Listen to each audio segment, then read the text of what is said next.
Hello, it's the beginning of April, which means I'm here to do my March wrap-up. Every book I read in March and give you a little synopsis and what I thought. I read 6 things, and I'll just go chronologically because it was a bit of a middling March.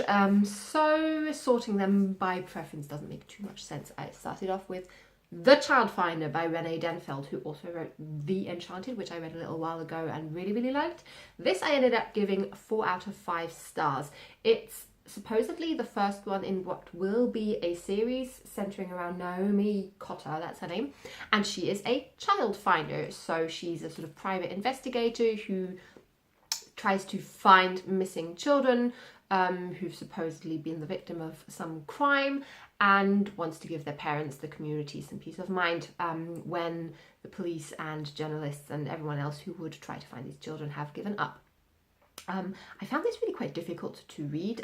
Her story is sort of woven together with another storytelling branch. I'm trying not to give anything away, which is very fantastical, almost sort of fairy tale-y. This is very nitty-gritty though, because you know, the things that are talked about in here and things that can happen to children are true. It makes you scared to, you know, ever be responsible for a small child. It's set in Oregon. The setting is really vivid, sort of cold, wintry landscape, being another hindrance of her investigations, in fact, and I really recommend it. Next, I listened to Every Heart a Doorway by Seanan McGuire on audiobook, which it was a good audiobook. I gave it 3 out of 5 stars, despite the hype and the really cool storyline. So this boarding school for kids who return after they have disappeared into alternate worlds, think sort of Alice in Wonderland. They are taught at this school how to basically deal with being back in the real world again, and our main character Nancy is not so acceptant of that fact. The storyline, and I think the reason why this series, it is a series, is now so popular, is really cool. I found it a bit lacking though. There's a sort of murder mystery plot in there, which just didn't add too much to the plot, and I would have liked more time devoted to fleshing out the characters that were really interesting. There's some LGBT themes in there that I'm certainly not that used to seeing so casually mentioned on the page, which I thought was really cool. The fact that a character is asexual isn't blown up. The fact that one of the characters is transgender is sort of mentioned in passing. I thought that was really nice, but I wanted a little bit more. I'm not so sure if I will go on to listen to the others. Maybe I will, because they are short, and sometimes that's nice with audiobooks. But yeah, meh. I still think the idea is really cool. I do understand why some people love this series so much, but for me it was just okay. The same can unfortunately be said for A Winter's Promise by Christelle Dabos. So this I read translated from the French, and the world that this story is set in is amazing. There's been this big rupture, cataclysmic event that's caused the earth to splinter into different arcs, and our main character Ophelia is on a not quite so prosperous arc, and she has 2 sort of special skills which are commonly and not so commonly found in her world. One is being able to read the history of an object that she touches, and one is to travel through mirrors, which fits because this is the Mirror Visitor Quartet, and this is book 1. She agrees to an arranged marriage with a man from a different arc.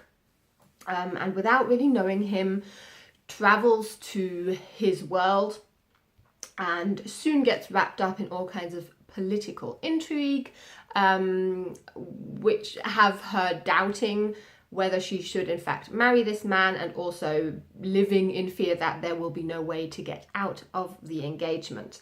The world is super cool. The skills that people have, the sort of magical skills that people have that are hinted towards, aren't completely fleshed out in this book, but I think more will come in the series. But this is what I thought about this book. I thought so many of the ideas were really, really cool, but I wanted it to go more into detail. I was at times a little bit annoyed at the parts that hinted towards the sort of hate to love trope that might, well, I think will definitely develop between Ophelia and her fiance. I didn't really care for it. For all I care, he's just a unlikable man surrounded by even worse characters, which doesn't, in comparison, automatically turn him into a good person. So I was a little disappointed about this. It's a really lovely book though. I have the hardcover, which I would never have treated to myself to, but friends got this for me, so I'm really happy I did read it. But yeah, I'm a little bit puzzled about this one and still mulling over whether I will continue. Then I read Only Daughter by Sarah Denzil, which I ended up giving 4 out of 5 stars. She is the author of another thriller called Silent Child, I believe, which I read last year, 2 years ago, and didn't love despite liking the premise. This one is mainly centered around our main character, whose daughter ends up dead, and her death is pronounced a suicide, and she refuses to believe that. And we follow the sort of upper class, gossipy England upper class, I'm repeating myself, and all the intrigue that her daughter may or may not have been caught up in, whilst this mother tries to uncover the truth.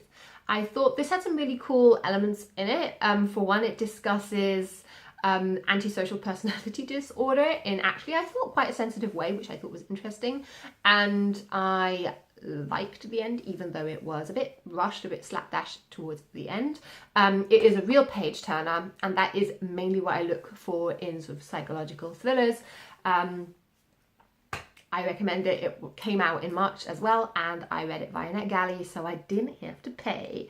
Next, I read Circe by Madeline Miller, which unfortunately I didn't end up loving. I gave it 3 out of 5 stars. This retelling of the Greek myth centering around the witch Circe, who angers Zeus and ends up being sent to an island where she has to live on her own until the end of her days, ends up meeting quite a lot of protagonists that we know from other Greek myths. And even though I was promised the view on sort of the human feeling behind the Greek myth and a sort of feminist retelling centering on a woman scorned and a character who's not really given her own voice in the original myths, I actually thought at times it was almost a bit like name-droppy.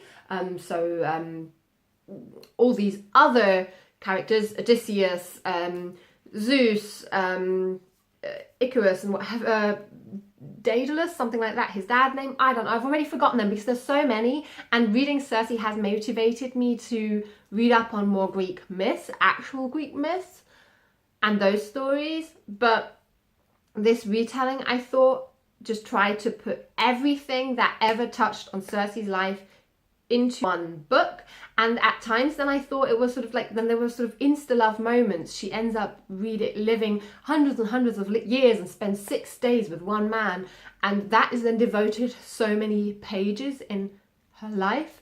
And I thought that was annoying, and actually the book could have been more. It's written well, the story is classic, but I ended up being a bit disappointed in it, unfortunately. And then finally, I read The Two Hearts of Eliza Bloom by Beth Miller, that way around, and I gave this 4 out of 5 stars. I felt like it was slightly falsely advertised, so it promised to be great for people who loved Eleanor Oliphant is Completely Fine and The Storied Life of A.J. Fikry, 2 books that I did really like. And despite liking this book as well, I thought those comparisons were a little bit flawed. So this story is about our main character, Eliza, who, after having grown up in an Orthodox Jewish family, ends up finally saying yes to one of the suggested suitors to marry, and weeks after agreeing to be engaged to this man, ends up falling deeply and wildly in love with a man who is not Jewish and running away with him.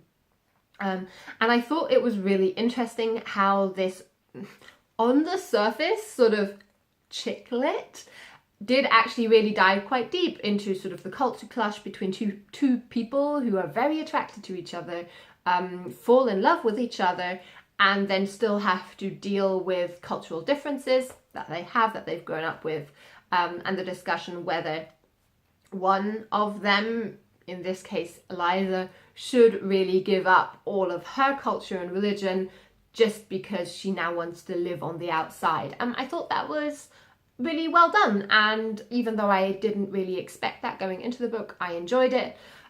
We have two timelines. Eliza, when she falls in love and leaves her family at the age of 23, I believe, and then sort of 15 years later when she has a teenage daughter, and this teenage daughter kickstarts a few secrets coming out. Maybe this was the only thing that sort of bugged me a bit. There were so many secrets being kept in the family, and even though the whole plot made sense, and I also thought it was understandable that people would be keeping secrets in such a difficult family setup, at some point it annoyed me, and I didn't find it that believable that two people that did love each other wouldn't at some point in these 15, 16 years sit down and go, wait a minute, I gotta tell you what's been happening. Is this cool? Of course, darling, that's cool with me because I love you. So yeah, 4 out of 5 stars, but I thought it was really enjoyable, and that also came out in March. So that was a really fun thing to read in the month. 6 books down, I have 4 books on the go, and that was also the reason I think why I sort of ruined my reading month for myself a little bit. I was dipping in and out of too many things. I ended up not finishing DNFing a book, I think The Bear and the Nightingale, sort of Russian folklore retelling. The problem was I was listening to an audiobook, and the sort of fake Russian accent of the narrator got my nerves. So maybe this isn't very indicative of the quality of the book itself, but just a reminder that sometimes audiobooks add another layer that you don't have if you are reading to the physical book. So let me know what you read in March, and if any of these 6 books intrigue you, I'll talk to you very, very soon. Bye!